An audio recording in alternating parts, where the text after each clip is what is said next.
ठाकुर जी के दरबार में सबका खाता बराबर चल रहा है। कौन कितना भजन कर रहा है भगवान का, कौन विश्रा के बैठा है, कौन संसार में लगा हुआ है। एक एक चीज का हिसाब भगवान को है, एक एक चीज का हिसाब है।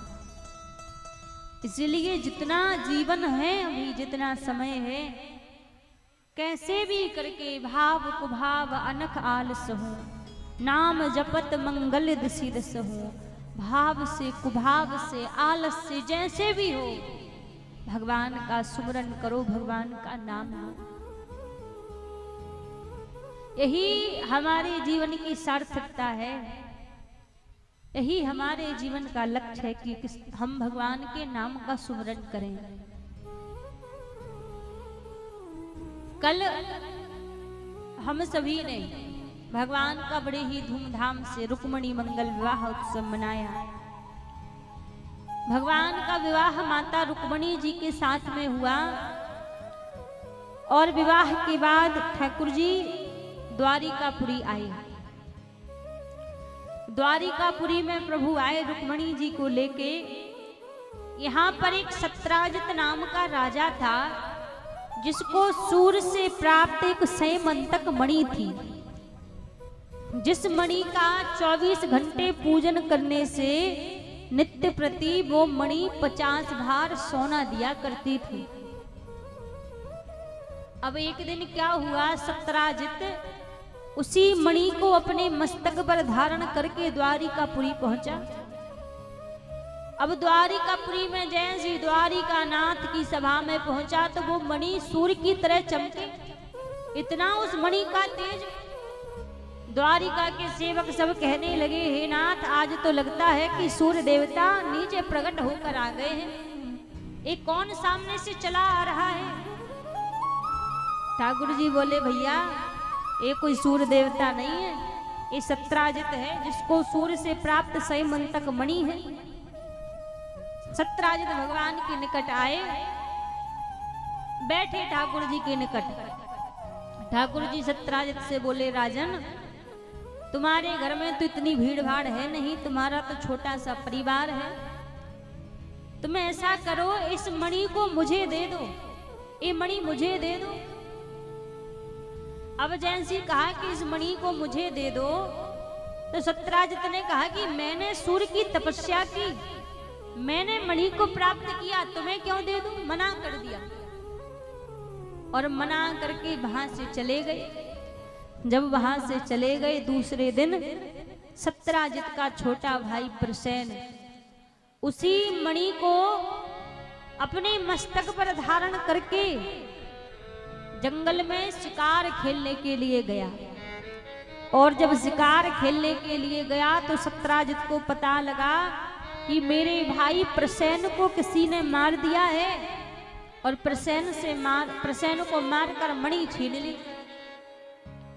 सत्राजित ने ना सोचा ना विचार किया, बस सीधा द्वारिका नाथ के ऊपर कलंक लगा दिया कि कल द्वारिका नाथ ने मुझसे मणि मांगी थी और मैंने उनको मणि देने से मना कर दिया, तो हमें लगता है कि द्वारिकाधीश ने ही प्रसेन को मारकर मणि छीन ली है, कलंक लगा दिया। अब धीरे धीरे सब में बात फैली। जब सब में बात फैली तो भगवान को पता लगा।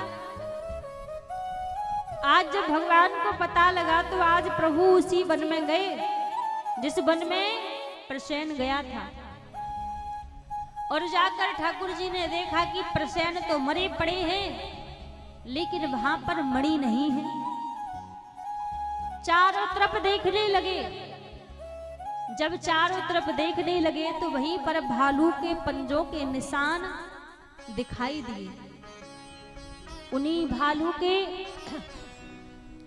पंजों के निशान के पीछे पीछे जैसे ही ठाकुर जी गए तो देखा कि एक गुफा में एक भालू की कन्या उस मणि के साथ खेल रही है।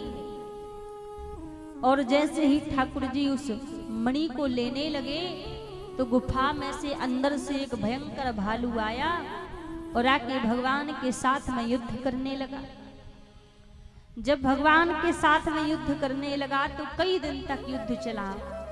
जब वो भालू परास्त हो गया तो परास्त होकर भगवान के चरणों में बैठ गया और चरणों में बैठकर प्रार्थना करने लगा, हे प्रभु, मैं पहचान चुका हूं आप कौन हैं। आप राघवेंद्र सरकार हैं।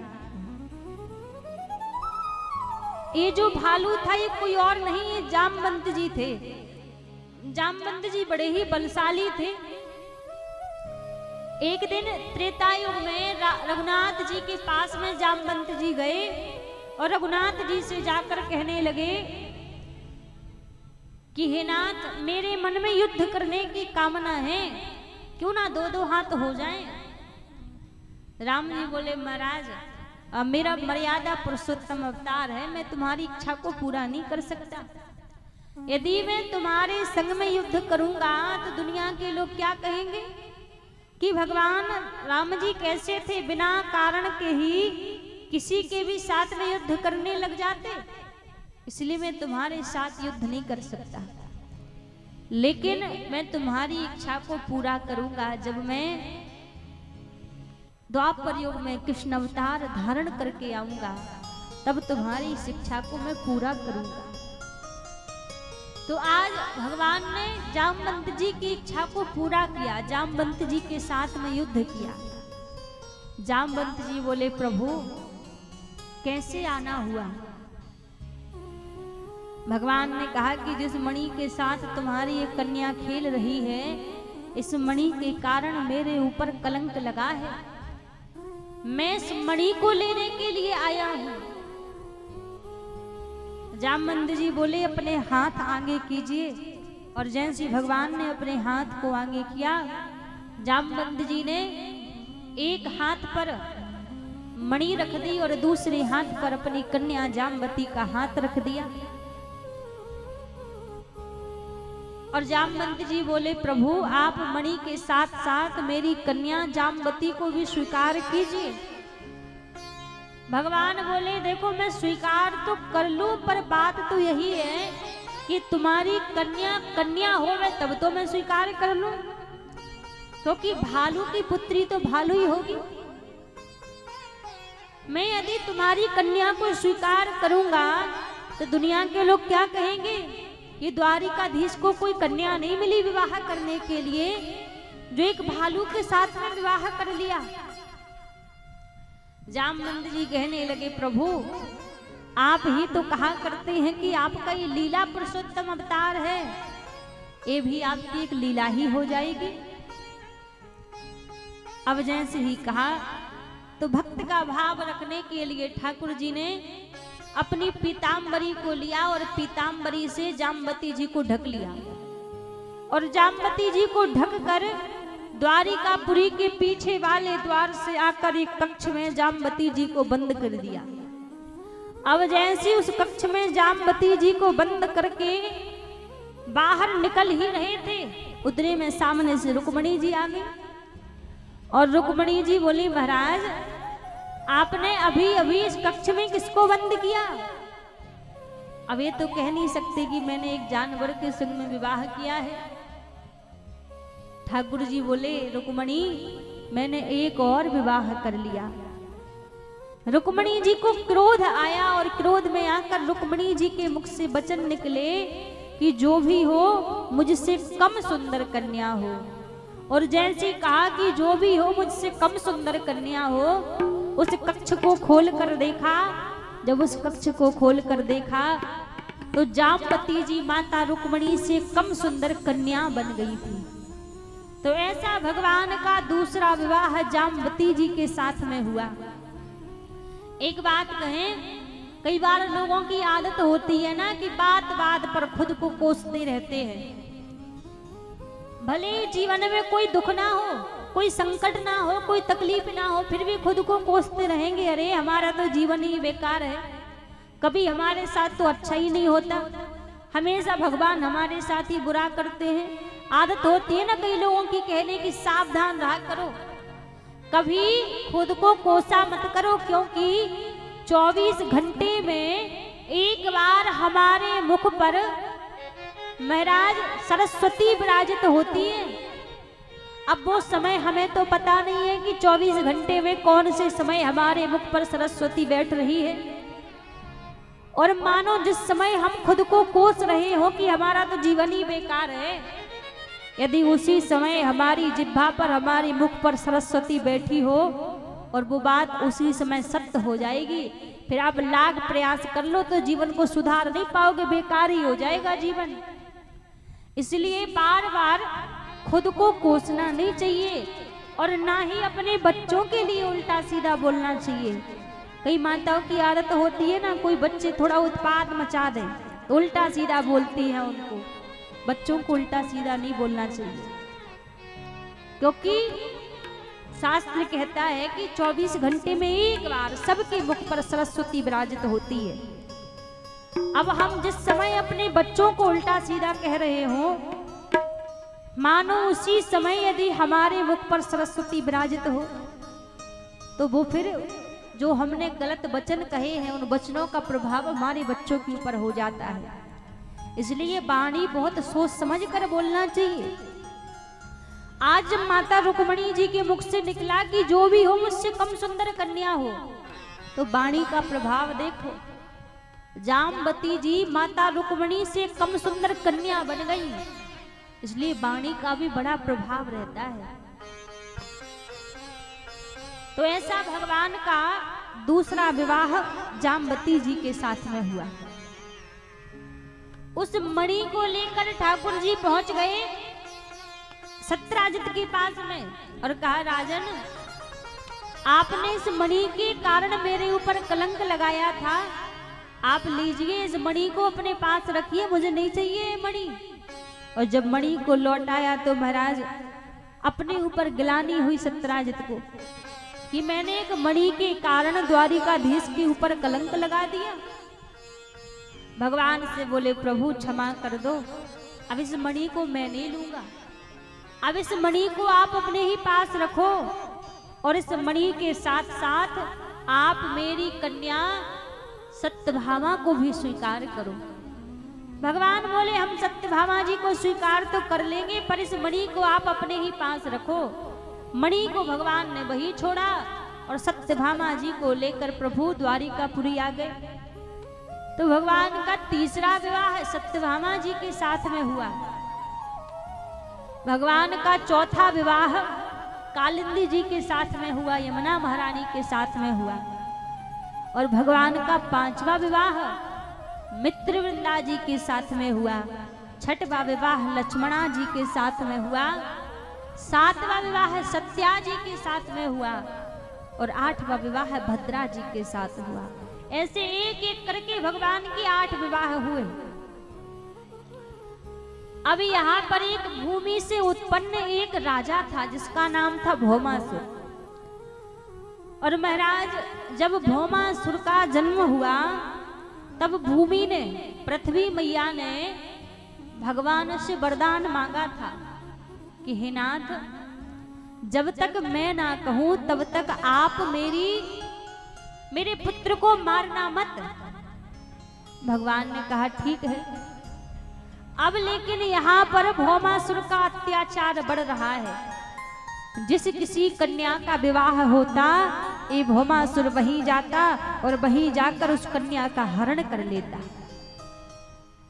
अब भगवान को पता लगा तो आज भगवान ने सत्यभामा जी को अपने साथ लिया और सत्यभामा जी को अपने साथ में लेकर भौमासुर के निकट पहुंच गए। यहाँ पर जो सत्यभामा जी हैं ये भूमि का अवतार है, पृथ्वी का अवतार सत्यभामा जी हैं। तो आज सत्यभामा जी को लेकर भौमासुर के पास में प्रभु पहुंचे और भौमासुर के पास में जाकर युद्ध करने लगे। युद्ध करते करते बार बार प्रभु भौमासुर को मारने का प्रयास कर रहे हैं। बार बार भौमासुर बच रहा है। अब ठाकुर जी देखते देखते भौमासुर बार बार बच रहा है तो सत्यभामा जी खड़ी खड़ी देख रही हैं। देखते देखते सत्यभामा जी के मुख से वचन निकले, प्रभु इनको क्यों छोड़ रहे हो, इनको मार दो इनको।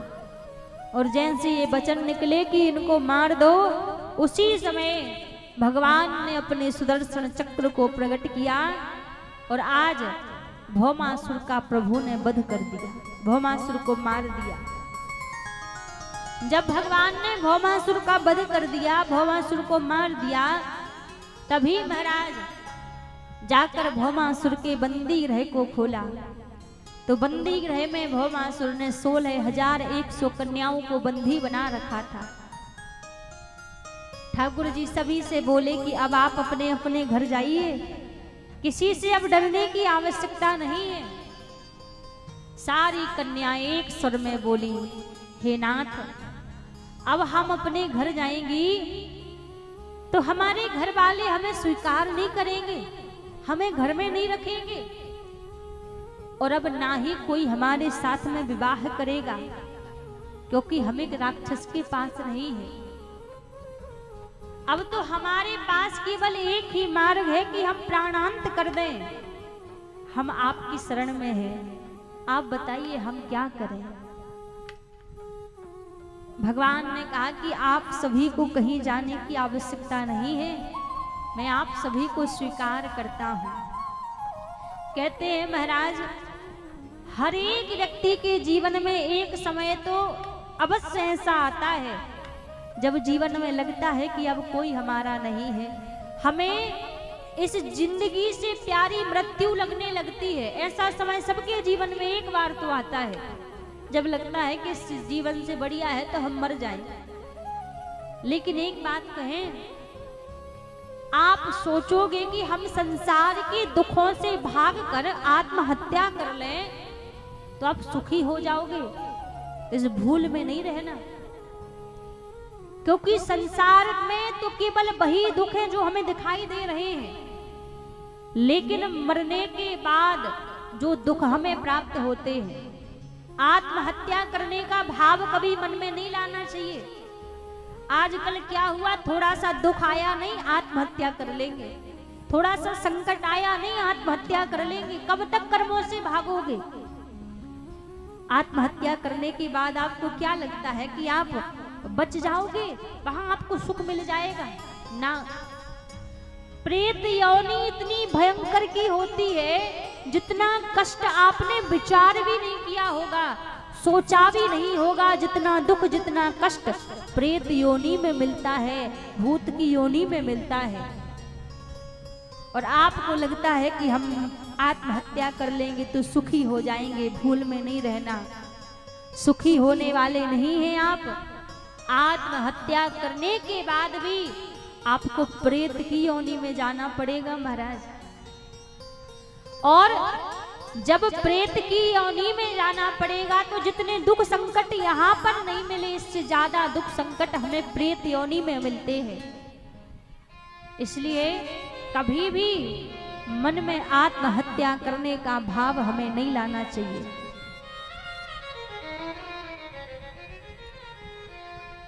और कहते हैं आत्महत्या करना एक महापाप भी होता है। आज एक बार विचार करो, जो हमारी युवा पीढ़ी है, जो बच्चे हैं, आजकल यदि स्कूल में फेल हो गए तो बच्चे उतने पे आत्महत्या कर लेते हैं। एक माता पिता 20-22 वर्ष आपको पाल पोस कर बड़ा करते हैं और आप ऐसे जीवन को खत्म करने में 20 सेकंड भी नहीं लगाते और उस जीवन को खत्म कर लेते हो, केवल इस बात पे कि हम फेल हो गए, हम पास नहीं हुए। आपकी कोई मन की बात आपकी मानी ना जाए, आपने कोई बात रखी घर परिवार के बीच में, वो बात आपकी यदि मानी नहीं जाए तो आप उतने पर आत्महत्या करने को तैयार हो जाते हो। ये जीवन इतना आसान है। आपको क्या लगता है कि इतनी आसानी से आपको ये जीवन मिला है? 84 लाख योनियों में जाने के बाद हमें ये जीवन मिला है। ये इतनी आसानी से जीवन नहीं मिला जिसको 2 पल में त्यागने का भाव सोच लेते हो। कभी भी आपके जीवन में जब ऐसा समय आए, आपको लगे कि अब कोई मेरा नहीं है, अब इससे बढ़िया तो मैं मृत्यु को प्राप्त हो जाऊं, जब संसार के सारे द्वार आपके लिए बंद हो जाएं, तब एक बार बिना सोचे समझे ठाकुर जी के द्वार पर चले आना। बिना सोचे समझे जब ठाकुर जी के द्वार पर आप चले आओगे तो कुछ हो या ना हो पर प्रभु आपको अपना लेंगे।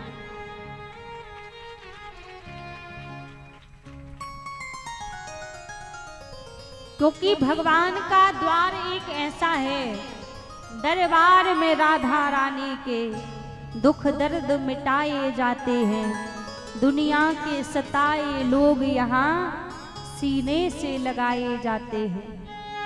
एक हमारी राधा रानी का दरबार ऐसा है, दुनिया से ठोकर खाके, दुनिया से हार कर राधा रानी के दरबार में पहुंच जाए, ठाकुर जी के द्वार पर पहुंच जाए, एक पल में ठाकुर जी उसे अपना बना लेते हैं। इनके दरबार में कभी छोटे बड़े का भाव नहीं देखा जाता कि ये पैसे वाला है, ये गरीब है। दुनिया की दृष्टि भले ही भेदभाव कर ले, पर राधा रानी की दृष्टि में भेदभाव नहीं होता। जो दुनिया से हार कर जाता है, श्री जी उसको हृदय से लगाती है, राधा रानी उसको अपनाती है। तो कभी भी जीवन में ऐसा समय आए जब आपको लगे कि अब कोई मेरा नहीं है, सबने मेरा साथ छोड़ दिया, बिना कुछ सोचे समझे आप राधा रानी के दरबार में चले आना, ठाकुर जी के दरबार में चले आना। क्योंकि जब दुनिया वाले ठुकराते हैं तब ठाकुर ही उसको अपनाते हैं, ठाकुरानी ही उसको अपनाती हैं। ऐसा राधा रानी का दरबार है महाराज। दरबार में राधा रानी के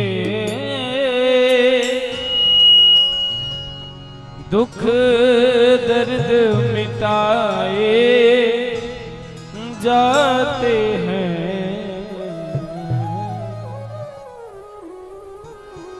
दरबार हजारों देखे हैं,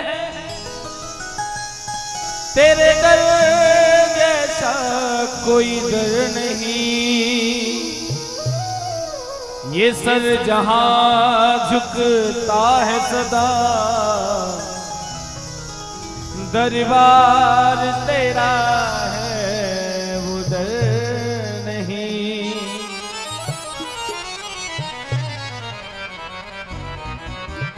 इसीलिए कहा बड़ा सुंदर भाव, दरबार में राधा रानी के दुख दर्द मिटाए जाते हैं। दरबार में राधा रानी के दुख दर्द मिटाए जाते हैं। दरबार में राधा रानी के दुख दर्द मिटाए जाते हैं।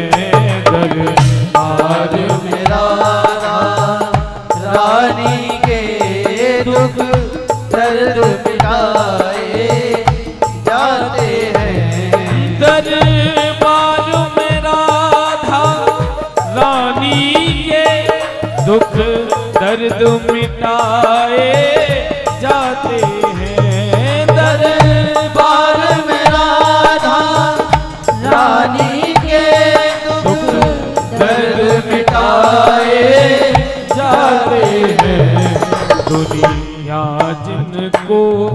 दुनिया जिनको ठुकरा देती सीने से लगाए जाते हैं। दुनिया जिनको ठुकरा देती सीने से लगाए जाते हैं। दरबार में राधा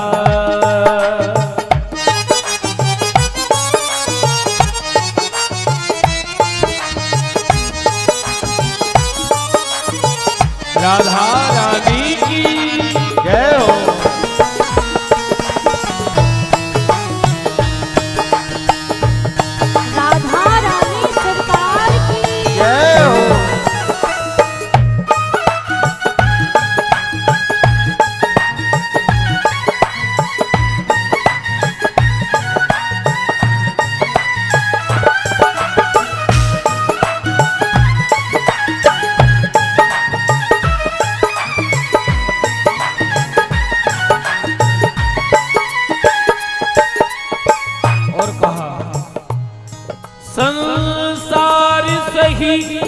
रहने को यहाँ दुख ही दुख है, सहने को यहाँ संसार सही रहने को यहाँ दुख ही दुख है, सहने को यहाँ संसार सही रहने को यहाँ दुख ही दुख है, सहने को यहाँ संसार सही रहने को यहाँ दुख ही दुख है, सहने को यहाँ भर भर के प्याले अमृत के, भर भर के प्याले अमृत के यहाँ रोज पिलाए जाते हैं दरबार में राधा रानी के दुख दर्द मिटाए जाते हैं दरबार में राधा रानी के दुख दर्द मिटाए जाते हैं दरबार में राधा रानी के दुख दर्द मिटाए जाते हैं। दुनिया के सताए लोग यहाँ, दुनिया के सताए लोग यहाँ सीने से लगाए जाते हैं। दुनिया के सताए लोग यहाँ सीने से लगाए जाते हैं दरबार में राधा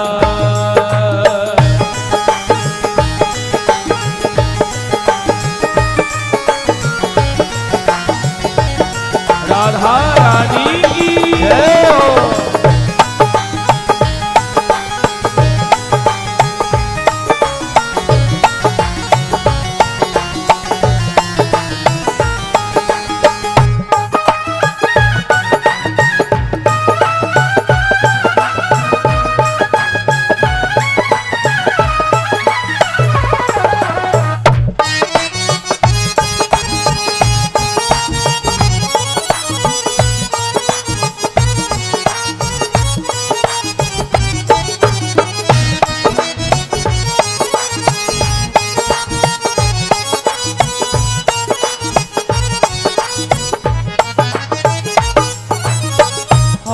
पल पल में आस निराश भई, पल पल में आस निराश भई, पल पल में आस निराश भई, पल पल में आस निराश भई, दिन दिन घटती पल पल रहती, दिन दिन घटती पल पल रहती, दुनिया जिनको ठुकरा देती, दुनिया जिनको ठुकरा देती वो गोद बिठाए जाते हैं।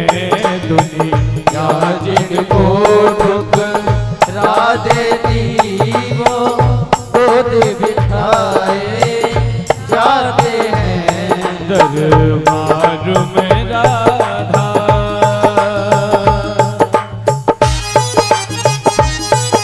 राधा रानी की जय हो, बरसाने वाली की जय हो।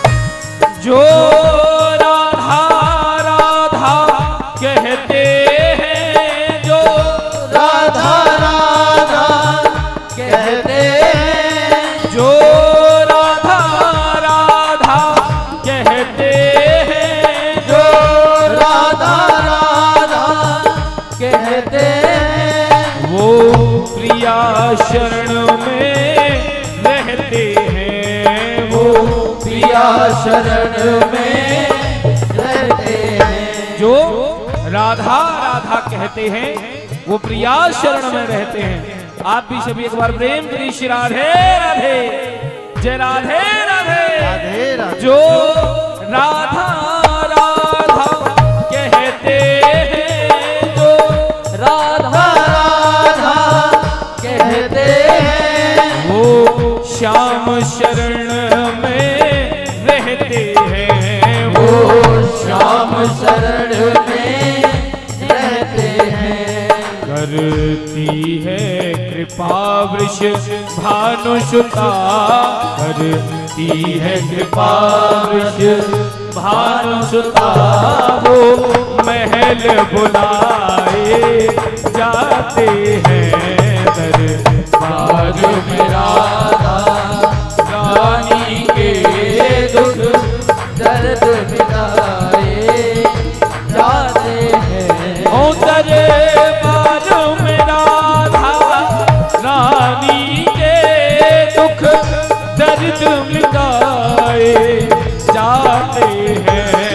दरबार में राधा रानी के दुख दर्द मिटाए जाते हैं। दुनिया के सताए लोग यहाँ, दुनिया के सताए लोग यहाँ सीने से लगाए जाते हैं। दरबार में राधा रानी के दुख दर्द मिटाए जाते हैं। राधा राधा राधा राधा राधा राधा। एक बार आप सभी दोनों हाथ उठा करके बोलिए प्रेम से श्री राधे राधे। जय राधे राधे, राधे राधे, राधे राधे, जय राधे राधे, जय राधे राधे, जय राधे राधे, जय राधे राधे, जय राधे राधे, जय राधे राधे, राधे। के सताए लोग यहाँ सीने से लगाए जाते हैं। राधा रानी का दरबार ऐसा है, जो भी दुनिया से हार कर आ जाए, राधा रानी उसको अपने हृदय से लगाती हैं। तो कभी भी महाराज जब जीवन में ऐसा समय आए, दुख का समय आए, तकलीफ का समय आए, दुनिया के आगे झोली नहीं फैलाना कि दुनिया वाले सहारा देंगे, क्योंकि यदि दुनिया वाले सहारा देते, दुनिया वाले हमारे अपने होते, तो दुनिया वालों की वजह से दुख ही नहीं आता जीवन में। तो कभी भी जब दुख का समय आए तो सीधे ठाकुर जी के द्वार पर चले जाओ, राधा रानी के द्वार पर चले जाओ। एक उनका द्वार ऐसा है कि सबके लिए आश्रय मिलता है, सबके लिए सहारा मिलता है। आज जब सभी कन्याएं 16,100 कन्याएं एक स्वर में कहने लगी, हे नाथ, अब तो हमारे पास केवल एक ही मार्ग है कि हम प्राणांत कर लें। अब हम आपकी शरण में आई हैं, आप बताइए हम क्या करें। तब भगवान ने कहा कि आपको कहीं जाने की आवश्यकता नहीं है, मैं आप सभी को स्वीकार करता हूं। तभी भगवान ने 16,100 रूप धारण किए और एक साथ में भगवान ने 16,108 विवाह कर लिए। तो ऐसे प्रभु के 16,108 विवाह हुए।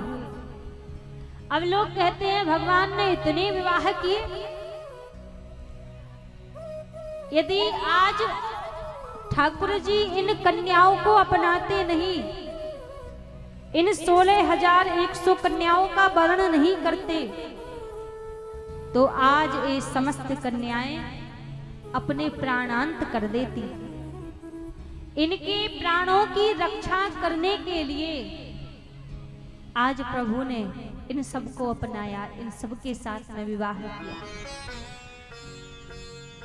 बड़ा प्रभु का परिवार है। सभी रानी के द्वारा 10-10 पुत्र और 1-1 कन्या का जन्म हुआ। अब प्रभु का परिवार बढ़िया तरीके से चल रहा है। आज नारद जी विचार करने लगे कि जाकर देखूं तो सही, इतना बड़ा प्रभु का परिवार है, कैसे प्रभु ने संभाल रखा है। एक बार जाकर देखें तो सही, दर्शन तो करें। तो महाराज नारद जी द्वारिकापुरी में आए और द्वारिकापुरी में आकर नारद जी सबसे पहले रुक्मणी जी के कक्ष में पहुंचे और रुक्मणी जी के कक्ष में जाकर रुक्मणी जी से पूछने लगे, देवी प्रभु आपसे प्रेम तो करते हैं, आनंद में तो हो, कोई कमी तो नहीं है। रुक्मणी जी ने जवाब दिया, महाराज प्रभु बड़ा प्रेम करते हैं, किसी चीज की कमी नहीं है। मैं तो कभी कभी कहती हूँ उनसे कि कभी जाम्बती के पास चले जाया करो, सत्यभामा के पास चले जाया करो, जाते नहीं है, बड़ा प्रेम करते हैं, बड़ा अनुराग करते हैं। अब नारद जी को लगा कि महाराज एक ही रानी पे सारा प्रेम निछावर कर देते हैं या सभी रानियों से प्रेम करते हैं। जाम्बती जी के कक्ष में गए, जाम्बती जी से जाकर पूछा। जाम्बती जी का भी यही उत्तर कि प्रभु तो बड़ा प्रेम करते हैं। सत्यभामा जी के कक्ष में गए, सत्यभामा जी से पूछा तो सत्यभामा जी ने भी यही उत्तर दिया कि प्रभु मुझसे बड़ा प्रेम करते हैं। जितनी भी रानियों के कक्ष में नारद जी गए, सबका एक ही उत्तर कि प्रभु बड़ा प्रेम करते हैं। लेकिन नारद जी ने एक बात देखी, सारी रानियां प्रसन्न हैं, सारी रानियां खुश हैं, लेकिन द्वारिकाधीश किसी के कक्ष में नहीं मिले, ठाकुर जी किसी के कक्ष में नहीं है। नारद जी सोचने लगे कि समस्त रानियों को इतना प्रसन्न रखने वाले प्रभु आखिरकार हैं कहाँ, द्वारिकाधीश गए कहाँ हैं। पूरी रानियों के कक्ष में देखा, द्वारिकाधीश नहीं मिले, प्रभु नहीं मिले। पूरी द्वारिकापुरी में नारद जी ने खोज लिया, फिर भी पूरी द्वारिकापुरी में भी ठाकुर जी नहीं मिले। अब नारद जी सोच रहे हैं कि ठाकुर जी आखिर गए कहाँ। द्वारिकापुरी के महल की छत पर नारद जी पहुंचे और जाकर सोचने लगे कि ऊपर से देखूं ठाकुर जी कहीं दिखाई दे। जब द्वारिकापुरी के महलों की छत पर पहुंचे नारद जी, तो दूर से नारद जी ने देखा ठाकुर जी तो दिखाई नहीं दिए। दूर जाके समुद्र के किनारे पर एक घास फूस की झोपड़ी बनी हुई है। नारद जी सोचने लगे कि ये पूरी सोने की द्वारिकापुरी है, इस द्वारिकापुरी में नौकर चाकर के घर भी सोने के बने हुए हैं, तो इस द्वारिकापुरी में इतना तपस्वी संत कौन आ गया, इतना तपस्वी भक्त कौन आ गया जो यहाँ घास फूस की कुटिया बनाकर निवास कर रहे हैं। जाकर देखूं तो सही। और जैसे नारद जी उस झोपड़ी के पास में पहुंचे, उस कुटिया के पास में नारद जी गए, तो महाराज क्या देखा। आज नारद जी ने देखा उस झोपड़ी में कोई साधु संत नहीं बैठा है, उस झोपड़ी में कोई योगी ध्यानी नहीं बैठा है, तो उस झोपड़ी में कौन है। नेत्र बंद करके आज ठाकुर जी उस झोपड़ी के अंदर बैठे हुए हैं, नेत्र बंद कर रखे हैं, अपनी कारी कावर को ठाकुर जी ने ओढ़ रखा है, सर पर मोर मुकुट बांध रखा है, और उस घास फूस की झोपड़ी में नेत्र बंद करके ठाकुर जी बैठे हुए हैं। नेत्र बंद हैं, ठाकुर जी के नेत्रों में से अश्रुओं की धार बह रही है और ठाकुर जी के मुख से एक नाम निकल रहा है। नारद जी सोचने लगे, इतनी बड़ी सोने की द्वारिका है, फिर भी ठाकुर जी इस घास फूस की झोपड़ी में बैठकर किसको याद कर रहे हैं, किसका नाम गा रहे हैं? जाकर सुनूं तो सही, देखूं तो सही, किसका नाम पुकार रहे हैं?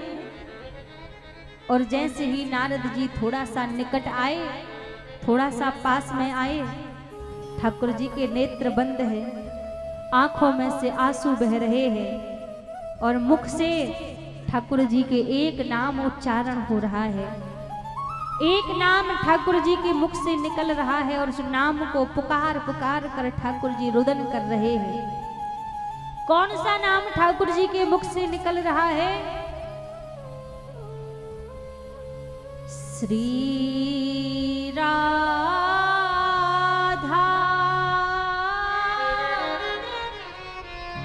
श्री राधा,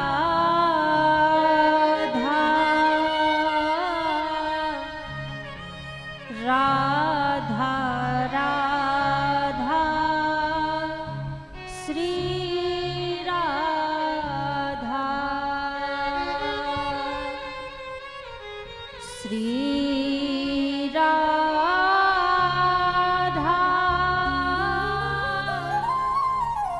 श्री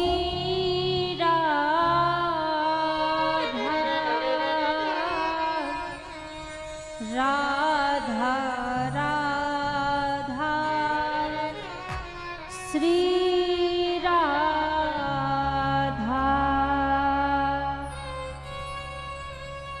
नेत्र बंद है, आंखों में से आंसू बरस रहे हैं ठाकुर जी के और मुख से एक नाम उच्चारण हो रहा है, राधा राधा राधा राधा राधा।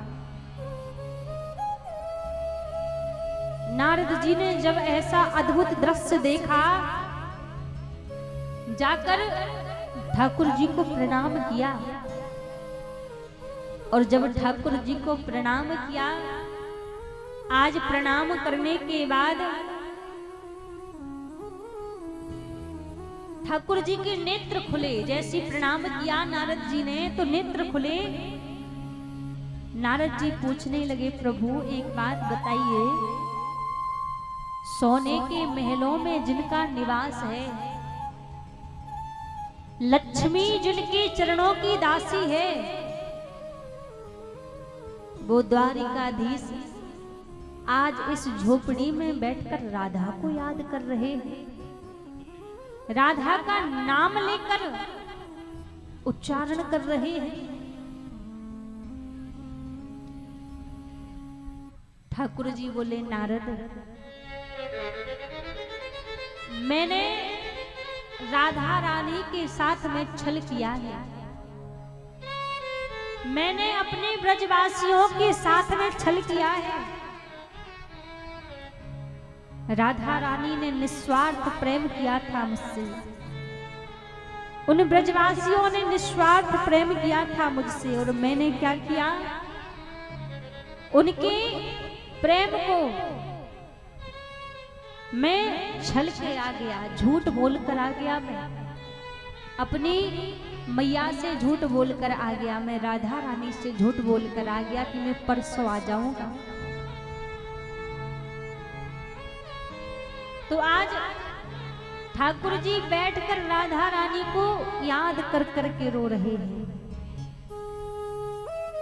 यहाँ पर जब ठाकुर जी रात्रि में सोया करते थे और जिस दिन गलती से वृंदावन की ओर मुख करके ठाकुर जी सो जाएं, तो महाराज उस दिन पूरी रात्रि भर ठाकुर जी को नींद नहीं आती थी।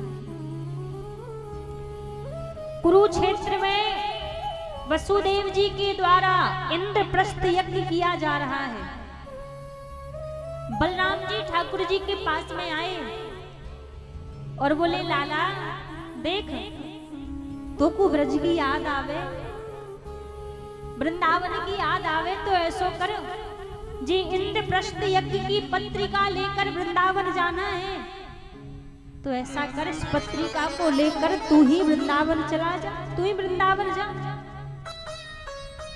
ठाकुर जी बोले, दाऊ भैया मैं चलो तो जाऊंगा, जावे में कछु परेशानी ना है, लेकिन मैं वृंदावन से लौटकर आ पाऊंगा या नहीं आ पाऊंगा इसकी कोई गारंटी नहीं है।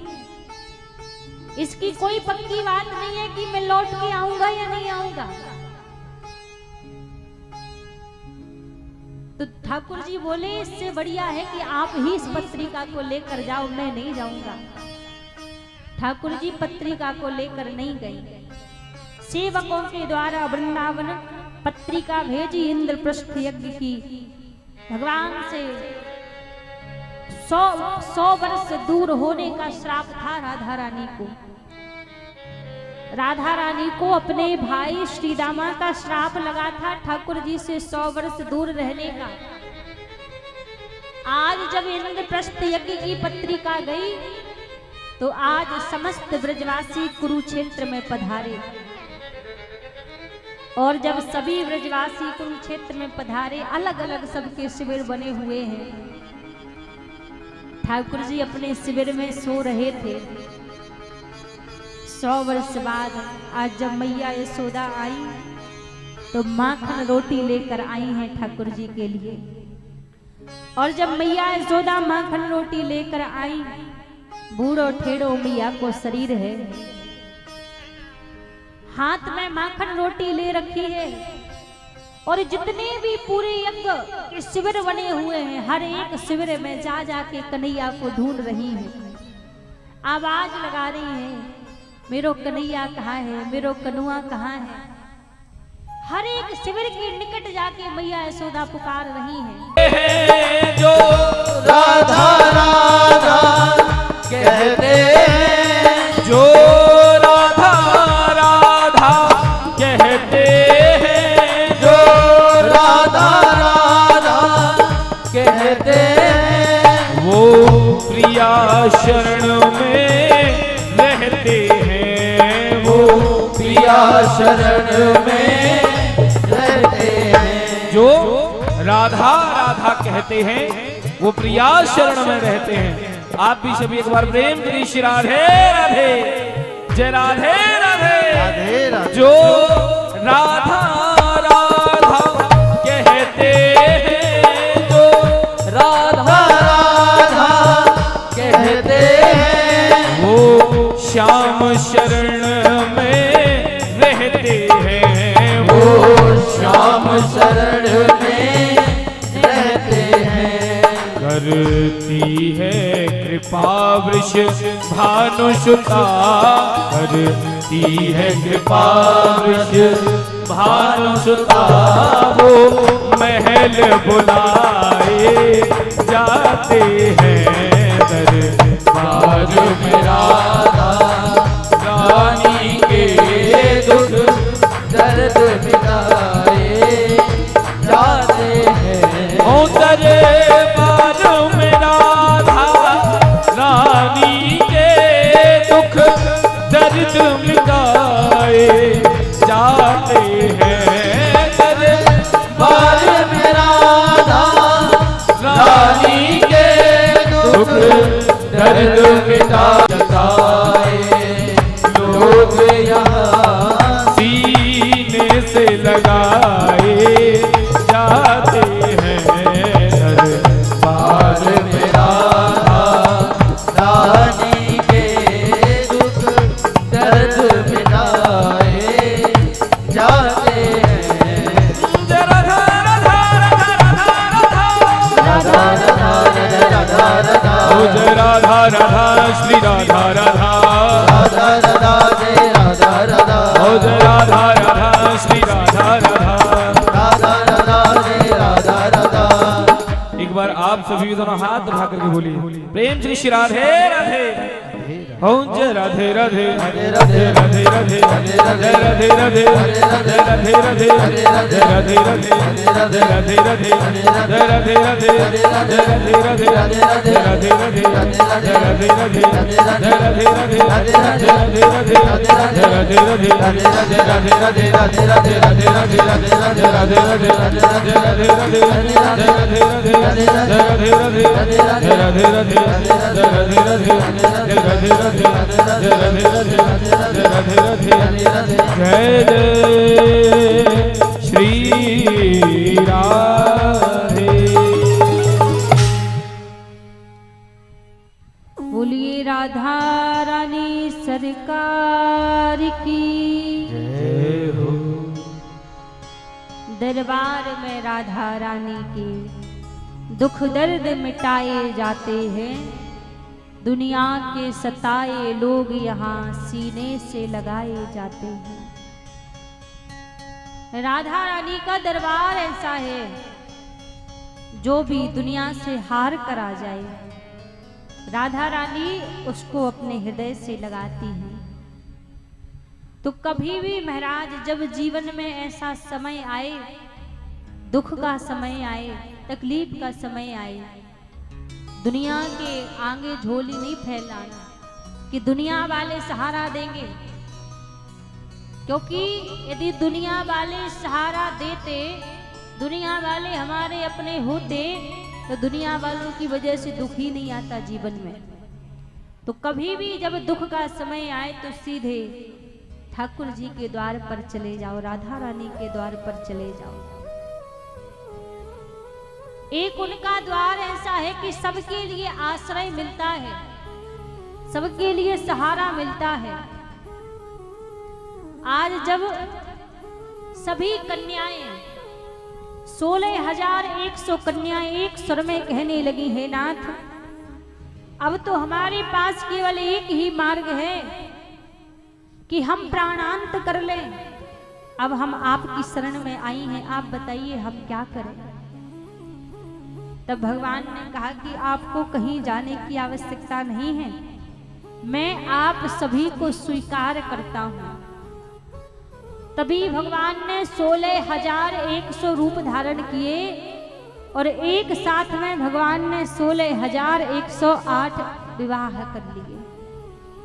तो ऐसे प्रभु के 16,108 विवाह हुए। अब लोग कहते हैं भगवान ने इतने विवाह किए। यदि आज ठाकुर जी इन कन्याओं को अपनाते नहीं, इन 16,100 कन्याओं का वर्णन नहीं करते, तो आज ये समस्त कन्याएं अपने प्राणांत कर देती। इनके प्राणों की रक्षा करने के लिए आज प्रभु ने इन सबको अपनाया, इन सबके साथ में विवाह किया। बड़ा प्रभु का परिवार है। सभी रानी के द्वारा 10-10 पुत्र और 1-1 कन्या का जन्म हुआ। अब प्रभु का परिवार बढ़िया तरीके से चल रहा है।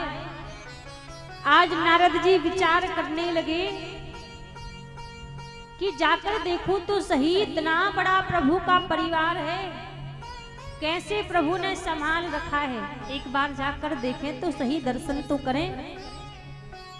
तो महाराज नारद जी द्वारिकापुरी में आए और द्वारिकापुरी में आकर नारद जी सबसे पहले रुक्मणी जी के कक्ष में पहुंचे और रुक्मणी जी के कक्ष में जाकर रुक्मणी जी से पूछने लगे, देवी प्रभु आपसे प्रेम तो करते हैं, आनंद में तो हो, कोई कमी तो नहीं है। रुक्मणी जी ने जवाब दिया, महाराज प्रभु बड़ा प्रेम करते हैं, किसी चीज की कमी नहीं है। मैं तो कभी कभी कहती हूँ उनसे कि कभी जामवती के पास चले जाया करो, सत्यभामा के पास चले जाया करो। जाते नहीं है, बड़ा प्रेम करते हैं, बड़ा अनुराग करते हैं। अब नारद जी को लगा कि महाराज एक ही रानी पे सारा प्रेम निछावर कर देते हैं या सभी रानियों से प्रेम करते हैं। जामवती जी के कक्ष में गए, जामवती जी से जाकर पूछा। जामवती जी का भी यही उत्तर कि प्रभु तो बड़ा प्रेम करते हैं। सत्यभामा जी के कक्ष में गए, सत्यभामा जी से पूछा तो सत्यभामा जी ने भी यही उत्तर दिया कि प्रभु मुझसे बड़ा प्रेम करते हैं। जितनी भी रानियों के कक्ष में नारद जी गए, सबका एक ही उत्तर कि प्रभु बड़ा प्रेम करते हैं। लेकिन नारद जी ने एक बात देखी, सारी रानियां प्रसन्न हैं, सारी रानियां खुश हैं, लेकिन द्वारिकाधीश किसी के कक्ष में नहीं मिले, ठाकुर जी किसी के कक्ष में नहीं है। नारद जी सोचने लगे कि समस्त रानियों को इतना प्रसन्न रखने वाले प्रभु आखिरकार हैं कहाँ, द्वारिकाधीश गए कहाँ हैं। पूरी रानियों के कक्ष में देखा, द्वारिकाधीश नहीं मिले, प्रभु नहीं मिले। पूरी द्वारिकापुरी में नारद जी ने खोज लिया, फिर भी पूरी द्वारिकापुरी में भी ठाकुर जी नहीं मिले। अब नारद जी सोच रहे हैं कि ठाकुर जी आखिर गए कहाँ। द्वारिकापुरी के महल की छत पर नारद जी पहुंचे और जाकर सोचने लगे कि ऊपर से देखूं ठाकुर जी कहीं दिखाई दे। जब द्वारिकापुरी के महलों की छत पर पहुंचे नारद जी, तो दूर से नारद जी ने देखा ठाकुर जी तो दिखाई नहीं दिए। दूर जाके समुद्र के किनारे पर एक घास फूस की झोपड़ी बनी हुई है। नारद जी सोचने लगे कि ये पूरी सोने की द्वारिकापुरी है, इस द्वारिकापुरी में नौकर चाकर के घर भी सोने के बने हुए हैं, तो इस द्वारिकापुरी में इतना तपस्वी संत कौन आ गया, इतना तपस्वी भक्त कौन आ गया जो यहाँ घास फूस की कुटिया बनाकर निवास कर रहे हैं। जाकर देखूं तो सही। और जैसे नारद जी उस झोपड़ी के पास में पहुंचे, उस कुटिया के पास में नारद जी गए, तो महाराज क्या देखा आज। नारद जी ने देखा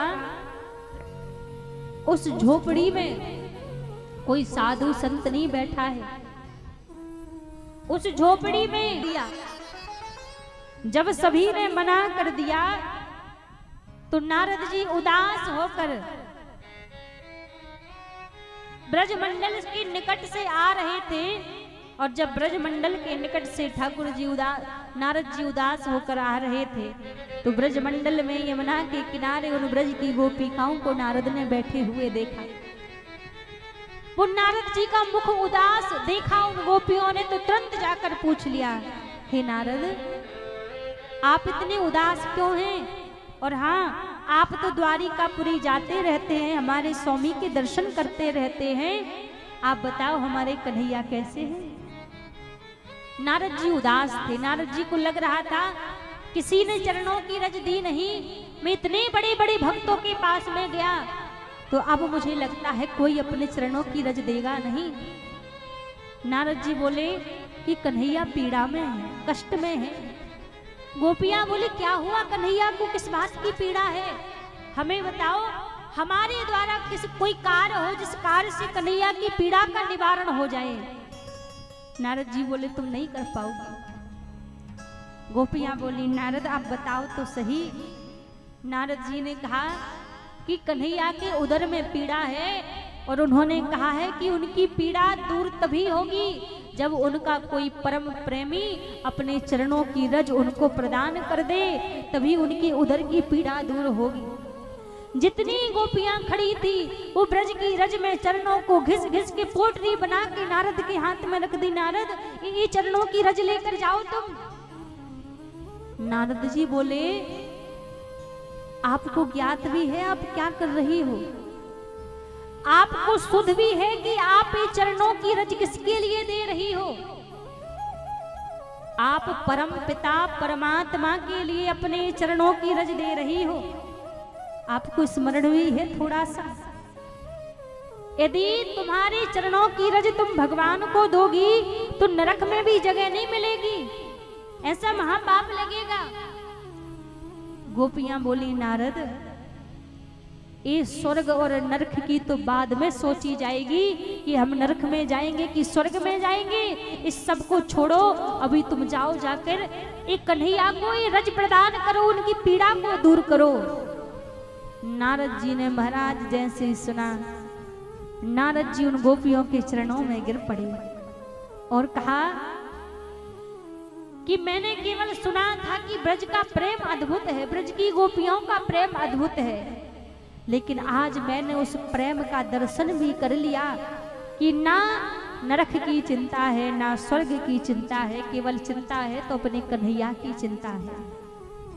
नारद जी उस गोपियों के चरणों की रज को लेकर ठाकुर जी के पास आ गए और बोले, प्रभु लीजिए ये रज लीजिए। सभी रानियां खड़ी हुई हैं। ठाकुर जी सभी रानियों के बीच में पूछने लगे, नारद किसके चरणों की रज है? हाथ जोड़कर नारद जी बोले, नारद जी ने कहा, प्रभु ये उन ब्रज की गोपिकाओं के चरणों की रज है। जैसे ही कहा, आज ठाकुर जी सभी रानियों से कहने लगे, रुक्मणी इत्यादि रानियों से बोले कि तुम कहा करती थी ना कि जितना प्रेम हम कन्हैया से करती हैं, इतना प्रेम संसार में कोई दूसरा नहीं कर सकता। पर ठाकुर जी बोले, आज मैं अपने हृदय की बात कहूं कि जितना प्रेम मुझसे ब्रज की गोपियां करती थी, उतना प्रेम मुझसे संसार में कोई और नहीं कर सकता। आज उस रज को ठाकुर जी ने लिया और अपने पूरे देह का ठाकुर जी ने उस रज से अभिषेक करवाया। आज भी आप द्वारिकापुरी जाओगे तो जिस जगह पर ठाकुर जी का गोपियों के चरणों की रज से अभिषेक हुआ था, आज भी वो गोपी कुंड के नाम से आज भी वो स्थान है। और बड़े बड़े संत जो गोपी चंदन कहकर जिस चंदन को अपने मस्तक पर धारण करते हैं, जिसको तिलक लगाते हैं, वो चंदन कोई साधारण नहीं, वो उन गोपियों के चरणों की रज का चंदन है, जिसे गोपी चंदन कहते हैं। तो आज ठाकुर जी सभी रानियों से बोले कि तुम कहती हो ना कि हम प्रेम करती हैं, पर आज हम कहें जितना प्रेम ब्रजवासी मुझसे करते थे, ब्रज की गोपियां जितना प्रेम मुझसे करती थी, राधा रानी जितना प्रेम मुझसे करती थी, इतना प्रेम कोई नहीं कर सकता। आज बीच सभा में कुरुक्षेत्र की भूमि में इंद्रप्रस्थ यज्ञ में ठाकुर जी सभा में बैठे हुए हैं। आज जो राधा रानी को श्राप लगा था ठाकुर जी से 100 वर्ष दूर रहने का, आज वो श्राप पूरा होने के लिए जा रहा है। आज जिस सभा में कन्हैया बैठे हैं, उस सभा में स्वामिनी श्री राधा रानी पधारी। और जैसे राधा रानी को ठाकुर जी ने देखा, ठाकुर जी उठकर खड़े हुए, जाकर राधा रानी के चरणों में प्रणाम किया ठाकुर जी ने, और प्रणाम करके राधा रानी को हृदय से लगा लिया। और आज हृदय से लगा के राधा रानी से ठाकुर जी प्रार्थना करने लगे, हे स्वामिनी जो मैं कौन कियो अपराध तिहारो, काढ़ दियो मोहे ब्रज के बाहर। हे लाडली जो मैंने आपका कौन सा अपराध कर दिया, जिस अपराध के कारण आपने मोह को ब्रज से बाहर भेज दियो, आपने अपने कन्हैया को बिसराए दियो, कन्हैया को भुलाए दियो, मैंने कौन सा ऐसा अपराध कर दियो। महाराज, इस ब्रज मंडल में रहने के लिए ठाकुर जी को भी राधा रानी से आज्ञा लेनी पड़ती है। आज ठाकुर जी प्रार्थना करते करते मूर्छित होकर गिर पड़े। जब राधा रानी को देखकर ठाकुर जी मूर्छित होकर गिर पड़े, तो जितनी आज कन्हैया की रानियां थी, सभी रानियों को ऐसा लगा कि कहीं ऐसा ना हो आज ठाकुर जी हमें छोड़कर वृंदावन वापस ना चले जाएं, कहीं राधा रानी के संग में ना चले जाएं। सारी रानियां आकर राधा रानी से प्रार्थना करने लगी, हे स्वामिनी जो आप हमें अनाथ मत कर देना, हमारा कोई दूसरा आश्रय नहीं है इनके अलावा, ये ही हमारे प्राणनाथ हैं। यदि आप इनको अपने साथ ले गई तो हम अनाथ हो जाएंगे, आप हमें अनाथ मत कर देना, हम आपकी शरण में हैं। जब सभी रानियां कहने लगी कि हम आपकी शरण में हैं, हमें अनाथ मत कर देना, तब ठाकुर राधा रानी ने समस्त गोपिकाओं से कहा कि जाओ, समस्त रानियों से कहा कि आज मैं अपने प्राण धन आपको भेंट में देती हूँ। कन्हैया राधा रानी के प्राण धन हैं, और राधा रानी बोली कि आज मैं मेरे प्राण धन आपको भेंट में देती हूँ। क्योंकि राधा रानी करुणामय है, ममतामय है, अपने बारे में नहीं सोचती, अपने भक्त के बारे में सोचती है। कोई यदि दुनिया के दुख आकर भी यदि राधा रानी के सामने आकर रोने लग जाए दुनिया के दुखों को भी, तो राधा रानी इतनी दयामय है, इतनी करुणामय है, उससे कहती हैं कि ये तो मेरे प्रेम में रो रहा है, ये तो मेरी भक्ति में रो रहा है। इतनी करुणा करने वाली है। आप यदि ठाकुर जी के पास में जाओगे, कन्हैया के पास में जाओगे, तो शायद कन्हैया आपको अपनाने में देरी कर दे, आपके गुण अवगुण देखने के लिए लग जाएं कि आप में कितने गुण हैं, कितने अवगुण हैं, उनका गिनती करने के लिए ठाकुर जी लग जाएं, अपनाने में देरी कर दें। लेकिन स्वामिनी जी का, राधा रानी का स्वभाव ऐसा है, जो भी द्वार पर पहुंच जाए, भले ही वो कितने भी अपराध करके क्यों ना गया हो, जो भी राधा रानी के द्वार पर पहुंच जाए, उसके गुण अवगुण नहीं देखती। ये नहीं देखती कि इसके अंदर कितने अवगुण भरे हुए हैं, ये कितना अपराधी है। कभी राधा रानी ये नहीं देखती कि इसने कितना मेरा भजन किया है। बस जो एक बार शरण में पहुंच जाए, जो एक बार चरणों में पहुंच जाए, अनुग्रह कर देती है, कृपा कर देती है, ऐसा स्वभाव है। राके कहे मिटे सब रोग है, धाके कहे मिटे सब बाधा, आधो नाम तारी है श्री राधा। राधा रानी का कोई व्यक्ति आधा नाम भी उच्चारण कर ले, राके कहे, जब रा शब्द उच्चारण करते हैं ना, श्याम सुंदर निकट जाकर खड़े हो जाते हैं, धा शब्द नहीं कह पाते। धा तो बाद में व्यक्ति कहता है, जब राधा रानी का नाम उच्चारण करने मात्र से ही स्वामिनी जी इतनी दयामय है, इतनी कृपामय है। लेकिन फिर भी एक बार जरा विचार करो, ये जीवात्मा फिर भी संसार में ठोकर खा खा के भटकता है, बार बार संसार में ठोकर खाता है, फिर उठता है, फिर खड़ा होता है, फिर संसार में भागता है। फिर भी स्वामिनी जी की शरण में नहीं जाता, राधा रानी की शरण में नहीं जाता। कोई कहता है कि राधा रानी लक्ष्मी का अवतार है, कोई कहता है राधा और लक्ष्मी एक ही है। राधा रानी लक्ष्मी का अवतार नहीं है। जितनी संसार में जितनी भी देवियां हैं, जितनी भी देवी है संसार में, हम जितनी देवियों के नाम से जानते हैं, आदि शक्ति परम्परा दुर्गा भवानी जगदम्बा, जितनी भी देवियां संसार में हैं, ये सारी देवियां केवल मात्र राधा रानी के नख कमल से प्रकट हुई हैं। जितनी भी देवियां संसार में हैं, जो अष्टभुजी रूप में हम जो गौरी दुर्गा भवानी काली जितनी भी देवियों को पूजते हैं ना, ये केवल मात्र राधा रानी के नख कमल से प्रकट हुई हैं समस्त देवियां। तो राधा रानी कौन है? राधा रानी किसका अवतार है? जिस समय ठाकुर जी ने मोहिनी अवतार धारण किया था,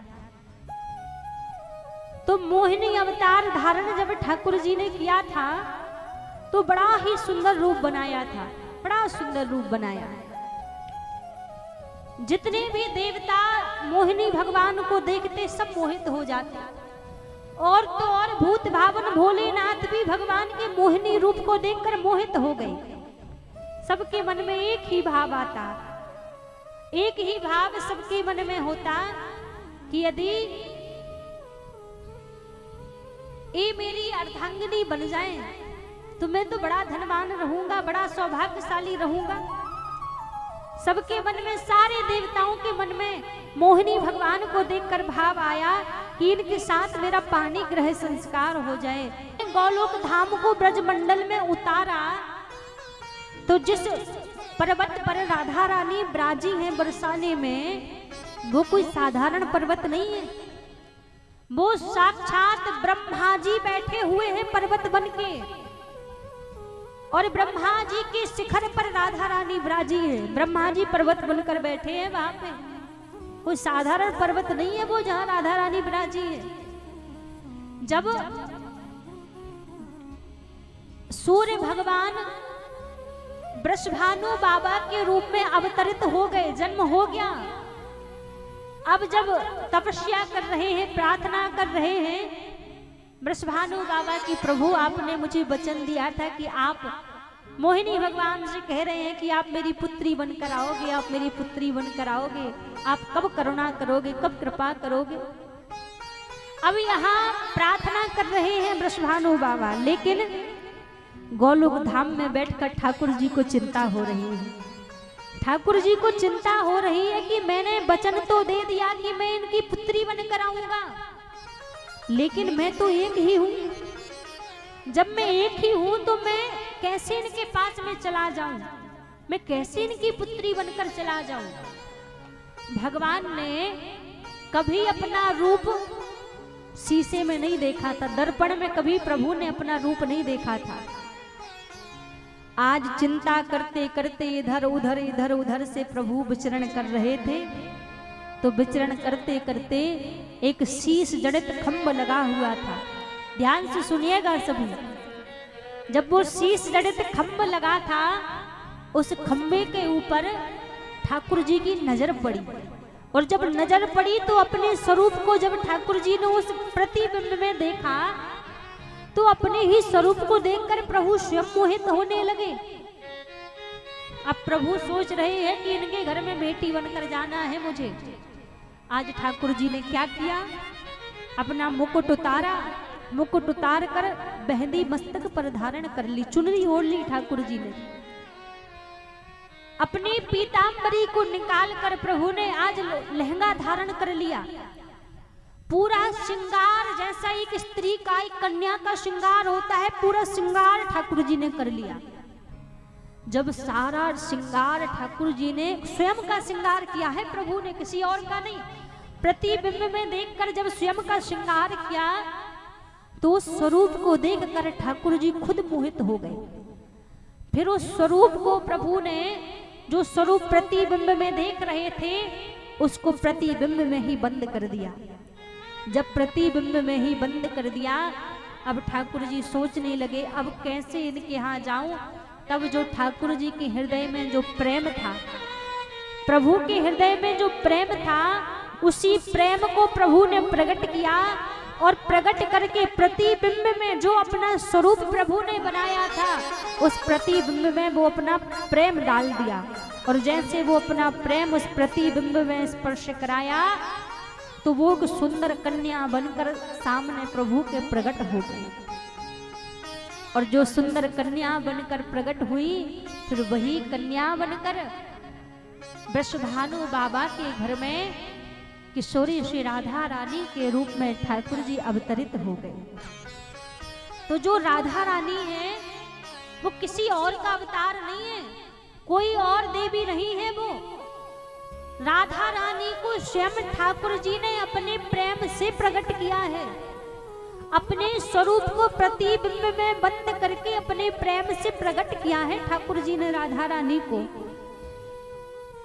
राधा कृष्ण दो एक हैं, अलग नहीं है। राधा और कृष्ण एक है,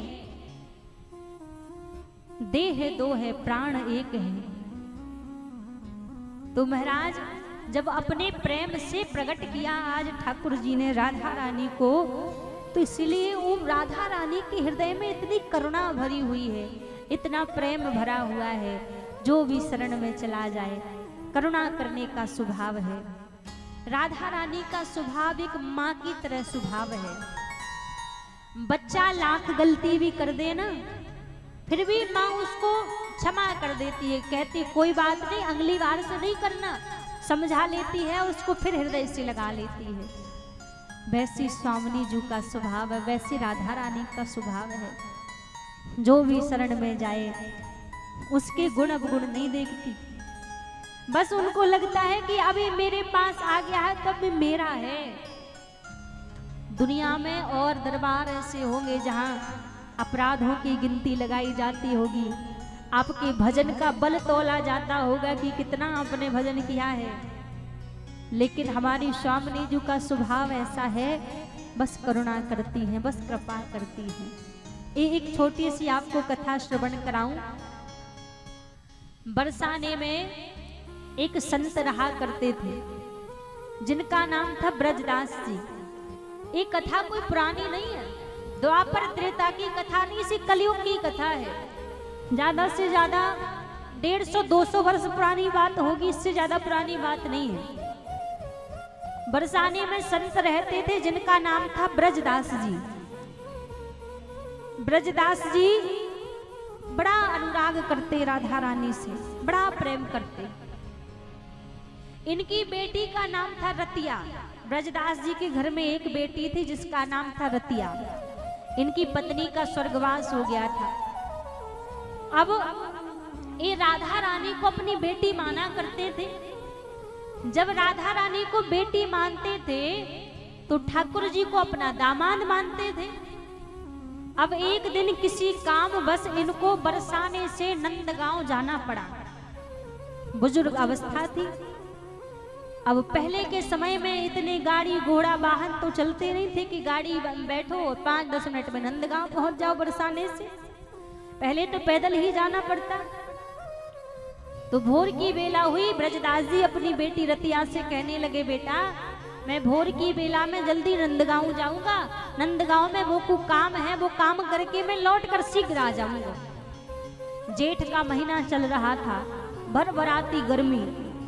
रतिया बोली, पिताजी आप ऐसा करना, भोजन करके जाना, क्योंकि पता नहीं आपको आने में कितना टाइम लग जाए, कितना समय लग जाए, कोई भरोसा थोड़ी ना है, इसलिए भोजन करके जाना।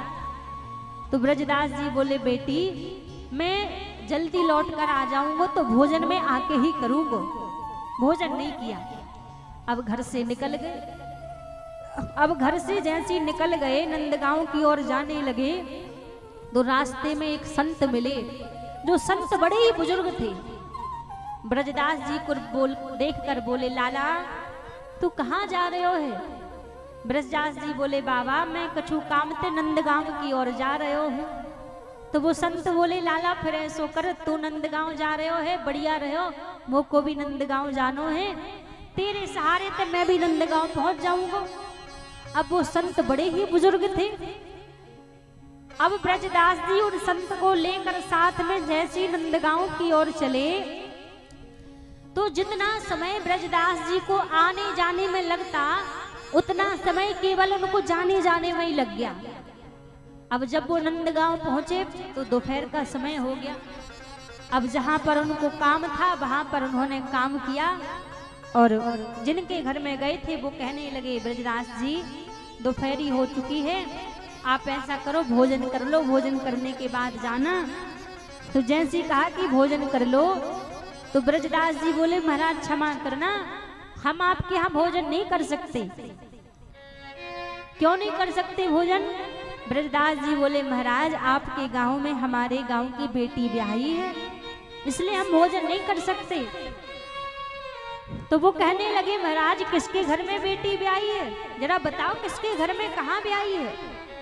उन्होंने कहा, महाराज नंद बाबा के लाला के ताई बेटी ब्याही है। पहले तो ऐसी सुन के रह गए कि शायद होगी किसी गांव में होंगे, ब्याही होगी बेटी। तो पूछने लगे, बाबा कौन सो घर है, कहाँ रहती है? ब्रजदास जी बोले, अरे जो नंद बाबा नंद भवन की जो महल है, जो अटारी है, उन्हीं के घर में मेरी बेटी ब्याही है। बोले कौन, बेटी का नाम क्या है? बोले राधा रानी। तब वो बोले, महाराज भक्ति को प्रणाम करने लगे, धन्य है आपकी भक्ति। राधा रानी को बेटी मानते हैं तो ठाकुर जी को अपना दामाद मानते हैं। तो कहा नंदगांव में बेटी ब्याही है, इसलिए हम यहाँ का जलपान भी नहीं कर सकते। आप तो भोजन की बात कर रहे हैं, जलपान भी नहीं किया वहां से। और जैसे वहां से जाने लगे, तपती दोपहरी का समय हो गया, जेठ का महीना चल रहा था। बूढ़ा शरीर है ब्रजदास जी का भी। अब नंदगांव ते जैसी चल के आए, अब एक एक कदम इनको उठा के चलना भारी पड़ने लगा। इनको लग रहा है कि एक क्षण और यदि मैं ऐसी चलूंगा तो मेरे प्राण छूट जाएंगे। प्यास के कारण कंठ सूख रहा है, ऊपर से सूर्य नारायण भगवान इतने तप रहे हैं, अब करें तो क्या करें। नंद गांव में रास्ते में एक पेड़ लगा था, उस पेड़ के नीचे जाके ब्रजदास जी बैठ गए और बैठकर मन ही मन राधा रानी से प्रार्थना करने लगे, हे लाडली जू, हो सकता है मेरा आपको ही आखिरी प्रणाम हो गए, क्योंकि अब मुझे लग नहीं रहा कि मेरी देह में प्राण रुक पाएंगे, तो मेरो जी प्रणाम स्वीकार कीजियो, शायद मेरो जी आखिरी प्रणाम होगो। इतना कहकर ब्रजदास जी मूर्छित होकर गिर पड़े। अब जैन जी वहां गिर पड़े महाराज, ठाकुर जी पर नहीं रहा गया। ठाकुर जी पहुंच गए बरसाना अटारी पे राधा रानी के पास, और जब राधा रानी के पास में पहुंचे तो उस समय दोपहरी में 1:30 बजे राधा रानी के भोग का समय था। तो राधा रानी का भोग आया हुआ था, तो राधा रानी भोग पाने के लिए बैठी रही थी। इतने में ठाकुर जी जाकर कहने लगे, हे लाडली जू, यहाँ 56 प्रकार के भोग में मस्त हो रही आप, वहां नंदगांव की गेल में पड़ो तुम्हारो बाप। ठाकुर जी कहने लगे, यहाँ 56 प्रकार का भोग पाके आप मस्त हो रही हो, आनंद ले रही हो, और वहां नंदगांव की गेल में तुम्हारा बाप पड़ो है, तुम्हारे पिताजी पड़े हैं। राधा रानी मुस्कुराने लगी, कैसी बात कर रहे हो श्याम सुंदर, कौन से पिताजी पड़े हैं। ठाकुर जी बोले, आपको बिल्कुल सुधना है। अरे वो ब्रजदास जी जो आपको बेटी मानते हैं, वो किसी गांव काम से नंदगांव गए थे और लौट के आते समय उनको देरी हो गई, दोपहरी का समय है, सुबह से दोपहर हो गई, जलपान भी नहीं किया, मूर्छित होकर भूख प्यास के कारण मूर्छित होकर पड़े हुए हैं। जैसे राधा रानी ने सुना महाराज, जो 56 प्रकार का भोग आया था, उस थाली को वैसे ही अपनी चुनरी से ढका और चुनरी उस भोजन को लेकर पहुंच गई राधा रानी। और पहुंचकर राधा रानी ने ब्रजदास जी की बेटी रतिया का रूप बना लिया। कहा था कि भोजन करके जाना, आप भोजन करके नहीं आए। अब देखो स्थिति कैसी हो गई है। ब्रजदास जी बोले, अरे बेटी तूने बढ़िया किया जो। ब्रजदास जी बोले, थोड़ी देर रुक जाओ, मैं भी साथ में ही चलूंगा। राधा रानी बोली, नहीं महाराज। बोले, पिताजी मुझे थोड़ा जल्दी जाना है, घर पे मेहमान आए हुए हैं, इसलिए मुझे जल्दी जाना है। अब घर पे मेहमान कौन से कर, जिन पात्रों में राधा रानी भोजन लेकर गई थी, उन पात्रों को लिया और अपने घर आ गए। अपने घर आकर अपनी बेटी से बोले, रतिया आज तो बेटा देखते ने अपने पिताजी के प्राण बचा लिए। आज तू समय पर भोजन लेके ना जाती तो तेरे पिताजी के तो प्राण निकल जाते। रतिया कहने लगी, पिताजी क्या कह रहे हैं, मैं तो कहीं गई नहीं, मैं तो घर में थी। अरे तू क्यों हंसी कर रही है, तू ही तो आई थी मेरे लिए भोजन लेके, मैं तो मूर्छित पड़ा हुआ था। रतिया बोली, पिताजी मैं सच कह रही हूँ, मैं तो कहीं नहीं गई, मैं तो घर में ही थी। ब्रजदास जी बोले, हाथ पैर कांपने लगे कि यदि रतिया नहीं गई तो कहीं मेरी दूसरी बेटी तो नहीं पहुंची। बोली, रतिया तू सच बोल, मेरी सौगंध खा, तू नहीं आई थी। रतिया बोली, पिताजी आपकी सौगंध में सच कहती हूँ, मैं नहीं आई थी। अब जैसे ही अब सुध आई कि जो बर्तनों में भोजन लेके गई थी, उन बर्तनों को जैसे ही खोला और ब्रजदास जी ने जैसे उन बर्तनों को देखा, बिना सोचे समझे महल की अटारी चलने लगे श्री जी की, और जाकर पुजारी लोगों को वो बर्तन दिखाए कि ये बर्तन क्या महल के बर्तन तो नहीं है। गोसाइयों ने जैसे वो बर्तन देखे तो बोले कि ये तो राधा रानी के राजभोग के बर्तन हैं, राजभोग के पात्र हैं, ये आपके पास कहां से आ गए। जैसे सुना कि राजभोग के पात्र हैं, मानो ब्रजदास जी के तो पैरों तले की धरती फिसलने लगी, बर्तन हाथ से छूट गए। और आंखों से अश्रु बहने लगे और कहने लगे, आज मेरे कारण मेरी बेटी को इतना कष्ट हुआ, मेरी बेटी को इतनी तकलीफ हुई, इस तपती हुई दोपहरी में मेरी बेटी को वहां तक आना पड़ा, मेरे कारण इतना कष्ट हुआ, इतनी तकलीफ हुई। महाराज जैसे ही सुना, ब्रजदास जी राधा रानी के चरणों में लेट गए, प्रार्थना करने लगे, हे लाडली जुबो को क्षमा कर दो, मेरे कारण आपको इतने दूर तक तपती हुई दोपहरी में आना पड़ा। महाराज विचार करो, यदि ऐसा प्रेम, ऐसा भाव हमारे हृदय में आ जाए, क्या राधा रानी हमारे ऊपर कृपा नहीं करेंगी? क्या स्वामी जो हमारे ऊपर कृपा नहीं करेंगे? करेंगे, लेकिन हमारे हृदय में कभी ऐसा भाव नहीं आता ऊपर कृपा करें। कभी हम राधा रानी के सामने जाकर ऐसा अनुग्रह ही नहीं करते कि आप हमारे ऊपर करुणा करो, क्योंकि हमें घर परिवार संसार की माया से ही फुर्सत नहीं है जो हम उनका प्रेम उनसे मांगे। व्यक्ति यदि एक बार कह देता है, हे स्वामिनी जी मैं आपका हूं, राधा रानी एक बार कहने पर ही मान लेती है कि आज से अभी मेरा है, इसकी जवाबदारी मेरे ऊपर है। लेकिन हम कभी प्रभु से नहीं कहते, श्री जी से नहीं कहते कि स्वामी जी आप हमारे ऊपर कृपा करो, आप हमें अपना बना लो। जिस दिन राधा रानी ने हमें अपना बना लिया, उस दिन महाराज ये दुनिया वालों को अपना बनाने की आवश्यकता नहीं पड़ेगी। एक बार करुणामयी सरकार यदि कृपा कर दें,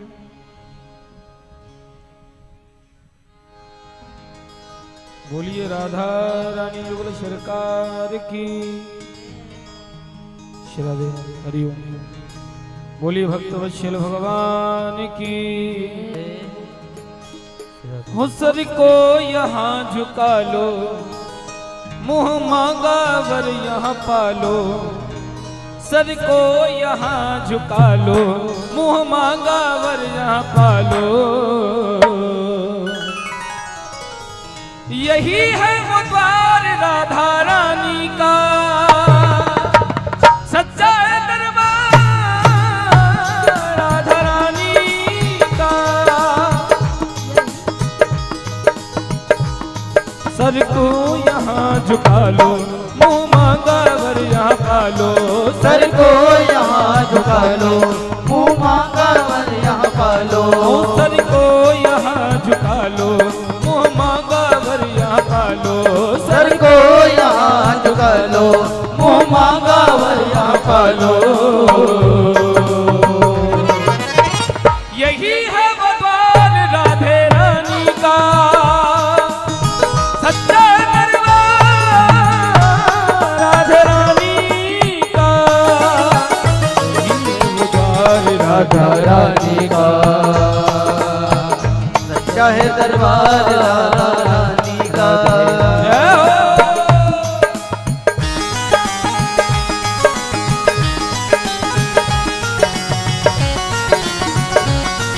राधा रानी की जय हो।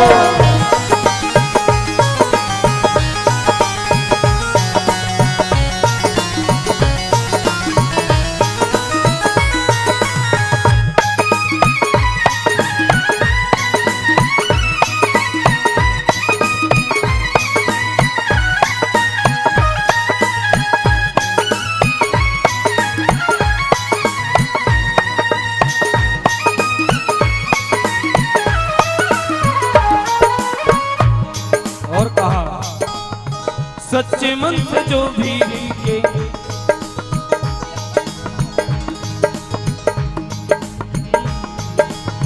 सच्चे मन से जो भी इनके चरणों में आ जाएगा, चरणों में आ जाएगा, चरणों में आ जाएगा।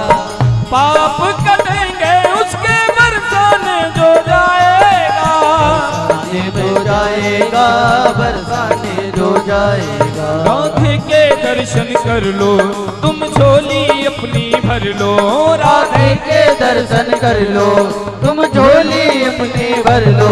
राधे के दर्शन कर लो, तुम झोली अपनी भर लो। राधे का दर्शन कर लो, तुम झोली अपनी भर लो। यही है वो द्वार राधे रानी का,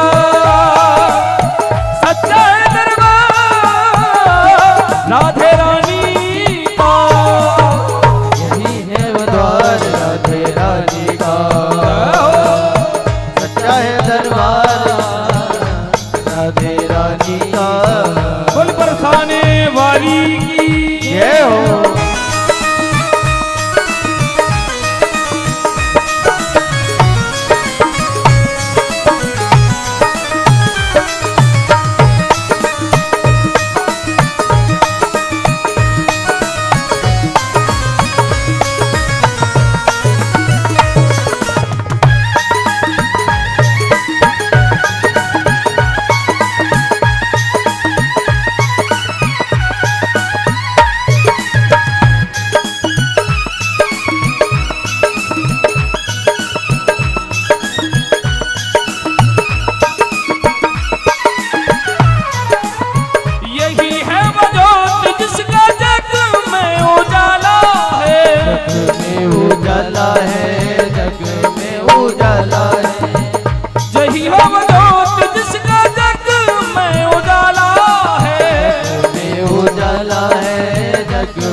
राधे जी का द्वारा।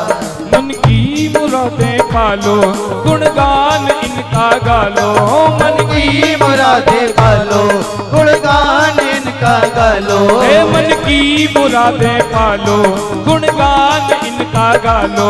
मन की मुरादें पालो, गुणगान इनका गालो। यही है वो द्वार राधा रानी का, सच्चा है दरबार श्यामा प्यारी का। यही है दरबार राधे रानी का, सच्चा है दरबार रानी का। सर को यहाँ झुका लो, सच्चा है दरबार राधे रानी का। यही है द्वार राधे राधे राधे राधे राधे राधे राधे राधे राधे राधे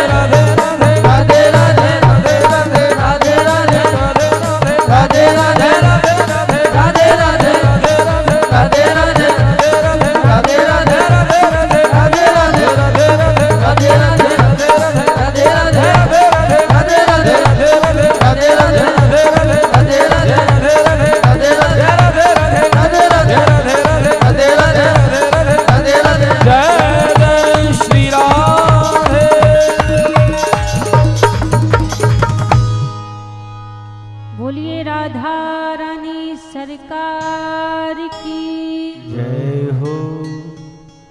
कहते हैं महाराज राधा रानी का एक दरबार ऐसा है कि जहां कैसे भी व्यक्ति पहुंच जाए, राधा रानी उसके ऊपर कृपा करती है, करुणा करती है। इंद्रप्रस्थ यज्ञ पूर्ण हुआ, समस्त ब्रजवासी लौट कर गए।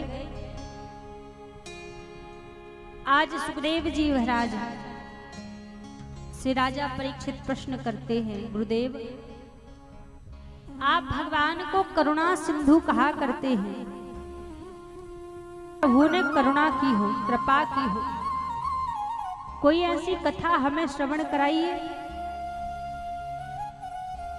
तब सुखदेव जी महाराज राजा परीक्षित से कहते हैं, राजन भगवान के एक मित्र थे, कृष्णस्य सखा कश्यप ब्राह्मणो ब्रह्मवित्तमा।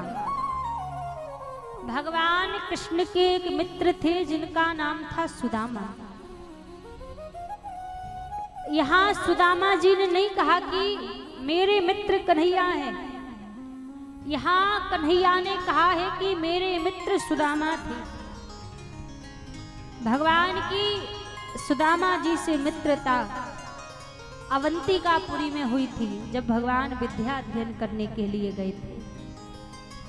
सुदामा जी की पत्नी का नाम सुशीला, 4 छोटे छोटे इनके घर में बच्चे। गरीबी है सुदामा जी के जीवन में, लेकिन जीवन कैसा है, नित्य प्रति निरंतर 24 घंटे भगवान के नाम का स्मरण करते। देखो, जीवन में गरीबी 2 प्रकार की होती है। एक तो त्याग की गरीबी होती है और दूसरी कर्म की गरीबी होती है। सुदामा जी के जीवन में जो गरीबी है ना, वो त्याग की गरीबी है। जब अवंतिकापुरी में विद्या अध्ययन कर रहे थे कृष्ण और सुदामा, उस समय एक बार ऋषि दुर्वासा जी गुरु माता के पास भिक्षा मांगने के लिए आए। गुरु माता के पास आकर आवाज लगाने लगे, भिक्षाम देहि। गुरु माता ने कहा, महाराज आश्रम में कुछ भी नहीं है भिक्षा देने के लिए, बल्कि आश्रम में थोड़े से चने रखे हुए थे, फिर भी झूठ बोल दिया कि आश्रम में कुछ भी नहीं है। थोड़ी दूरी पर जाकर दुर्वासा जी विचार करने लगे कि इतना बड़ा आश्रम है, ऐसा तो हो नहीं सकता कि इतने बड़े आश्रम में कुछ हो ना। और जब दुर्वासा जी ने ध्यान लगाया, ध्यान लगाकर देखा तो कुछ चने रखे हुए हैं। दुर्वासा जी को क्रोध आ गया कि इतने बड़े संत की पत्नी होने के बाद भी मुझसे झूठ बोल दिया। क्रोध में आकर उन चनों में श्राप दे दिया कि जो भी इन चनों को खाएगा वो 7 जन्म के लिए गरीब हो जाएगा। श्राप दे दिया, दरिद्र हो जाएगा। जब श्राप दे रहे थे तो वही पीछे खड़े खड़े सुदामा जी सुन रहे थे। जब कृष्ण और सुदामा लकड़ी बीनने के लिए जाने लगे वन में, तो गुरु माता ने वही चने दिए। कहा, रास्ते में भूख लगे तो इन चनों को खा लेना। जैसे ही वो चने दिए, सुदामा जी ने तुरंत छीनकर अपने पास में रख ली। आज जंगल में जब लकड़ी बीनने के लिए पहुंचे, तो आज सुदामा जी का मन लकड़ी बीनने में नहीं है। सुदामा जी को लग रहा है कि कहीं हमारो कन्हैया इन चनों को ना मांग ले। थोड़ी सी दूरी पर सुदामा जी गए और अवसर देखा कि कोई देख तो नहीं रहा। थोड़ी सी दूरी पर जाकर चारों तरफ देखा कि कोई नहीं देख रहा है। सारे चने सुदामा जी ने अकेले ने खा लिए। जब सारे चने सुदामा अकेले ने खा लिए, थोड़ी देर में ठाकुर जी ने बोला, सुदामा वो चने कहाँ हैं जो गुरु माता ने दिए थे? मुझे भूख लगी है, थोड़े से चने दे दो। सुदामा जी बोले, कन्हैया देख, मोको बड़ी भूख लगी थी तो मैंने सारे चने अकेले नहीं खा लिए। इतने में ठाकुर जी ने जब नेत्र बंद किए और सारा दृश्य प्रभु के सामने आ गया, ठाकुर जी बोले, सुदामा मुझे निर्धन होने से बचाया तुमने, दुर्वासा जी के श्राप से बचाने के लिए सारे चने तुमने अकेले ने खा लिए। मैं भी तुम्हें वरदान देता हूँ, तुम 7 जन्म लेकर आओगे, मैं 7 जन्म ही तुम्हें दर्शन दूंगा। तो महाराज, मित्रता हो तो कृष्ण और सुदामा के जैसी। आज जो सुदामा जी के जीवन में गरीबी है, वो त्याग की गरीबी है। सुदामा जी ने त्याग किया है। यदि उन चनों को कन्हैया खाते तो दुर्वासा जी का श्राप कन्हैया को भी लग जाता। तो आज उस श्राप को अपने ऊपर लिया है सुदामा जी ने, और श्राप को अपने ऊपर लेकर त्याग की गरीबी को जीवन में अपनाया। तो जो सुदामा जी के जीवन में गरीबी है, वो त्याग की गरीबी है। इसीलिए कहते हैं कि मित्र हो तो कृष्ण और सुदामा के जैसी मित्रता हो। वास्तव में मित्रता का भाव क्या है? सच्चा मित्र है कौन? सच्चा मित्र वही है कुपंथ निवार सुपंथ चलावा, जो आपको गलत रास्ते से हटाकर सही रास्ते पर चला दे, जो गलत मार्ग से हटाकर सही मार्ग पर आपको ले जाए, जीवन में वही सच्चा मित्र है। वरना आजकल लोग मित्रता के नाम पर दुश्मनी निकालते हैं। ऊपर से आपके मुख पर मीठे मीठे बनेंगे और पीछे से आपके शत्रुओं से ही जाकर आपकी बुराई करेंगे। आजकल की ऐसी मित्रता है, तो वो सच्चा मित्र नहीं है जो आपको गलत रास्ते पर ले जाए। उसको मत मानना कि मेरा सच्चा यार है, सच्चा दोस्त है। सच्चा दोस्त तो वही है, सच्चा मित्र तो वही है जो आपको गलत रास्ते से हटाकर अच्छे रास्ते पर ले जाए, अच्छे मार्ग पर ले जाए। वही जीवन में सच्चा मित्र है। तो आज मित्रता कृष्ण सुदामा के जैसी हो। सुदामा जी के घर में 4 दिन चूल्हा नहीं जलता। 4 बच्चे हैं घर में। 4 घरों में सुदामा जी का नियम है, मांगने के लिए जाते हैं, 5वें घर में नहीं जाते। 4 घर में जो भिक्षा मिल आए सो ले आते। आज सुदामा जी भिक्षा लेने के लिए गए तो एक घर में थोड़े तंदुल सुदामा जी को भिक्षा में मिले। उन तंदुलों को लेकर सुदामा जी आ रहे थे। दुबला पतला सुदामा जी का शरीर, पैर फिसल गया, गिर गए। और जब सुदामा जी गिर गए तो वो सारे तंदुल मिट्टी में मिल गए। उसी मिट्टी की पोटली बांधकर सुदामा जी ने रख लिया और घर में जाकर सुशीला से बोले, देवी इसमें कुछ दान रखा हुआ है, इसके 2 हिस्से कर लो, एक हमारे लिए और एक हमारे द्वारिकाधीश के लिए, भगवान के लिए भोग लगा दो। जब सुशीला ने उस पोटली को खोला तो उसमें देखा कि थोड़े से ही तंदुल थे, बाकी मिट्टी भरी हुई है। सुशीला बोली, स्वामी ये दूसरा हिस्सा भी आप अपने द्वारिकाधीश को ही, भगवान को ही भोग लगा दो। आज दोनों पति पत्नी ने जितने तंदुल के दाने मिले जाकर तुलसी दल लिया और भगवान के सामने जाकर भोग लगा दिया। जब भगवान को भोग लगाया उसी समय द्वारिकापुरी में भगवान भोजन करने के लिए बैठे थे। 56 प्रकार का भोजन प्रभु के सामने रखा है। आज प्रभु ने एक निवाला तोड़ा मुख में नहीं दिया और वहीं छोड़ दिया। रुक्मणी जी से बोले, रुक्मणी मेरा तो पेट भर गया। रुक्मणी जी बोली, अभी तो आपने कुछ पाया ही नहीं, इतने में ही कैसे आपका पेट भर गया। ठाकुर जी बोले, रुक्मणी मेरे मित्र सुदामा को देखो, 4 दिन से घर में चूल्हा नहीं जला है। छोटे छोटे बच्चे 4 दिन से भूखे हैं, लेकिन आज थोड़ा सा दान मिला, उसका भी मुझे भोग लगा दिया, मेरा तो उसी में पेट भर गया। ठाकुर जी से रुक्मणी जी ने कहा कि प्रभु आप सुदामा जी को कुछ वैभव क्यों नहीं दे देते, कुछ दान दे दीजिए। भगवान ने कहा सबसे बड़ी बात तो यही है, सुदामा कभी कुछ मांगता ही नहीं। सुदामा जी का नियम था भगवान के पास जाते और भगवान के पास जाकर प्रार्थना करते कि हे नाथ, मेरी जन्म जन्म की मांगने की आदत है आपसे, यदि मैं गलती से आपसे कुछ मांग भी लूं तो आप मुझे देना मत। मैं अगर मांगू तो मांगू, तुम ना दे देना मुझे, तुमने जो दे दिया तो आशिक नहीं मजदूर कहलाऊंगा।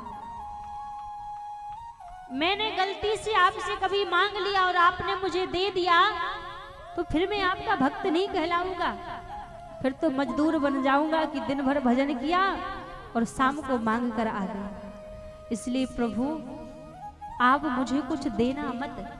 भगवान से नित्य कहते सुदामा जी कि कुछ आप मुझे देना मत। रुक्मणी जी बोली ऐसा नहीं हो सकता प्रभु, आप उनको देकर तो देखिए, कुछ वैभव दीजिए उनको।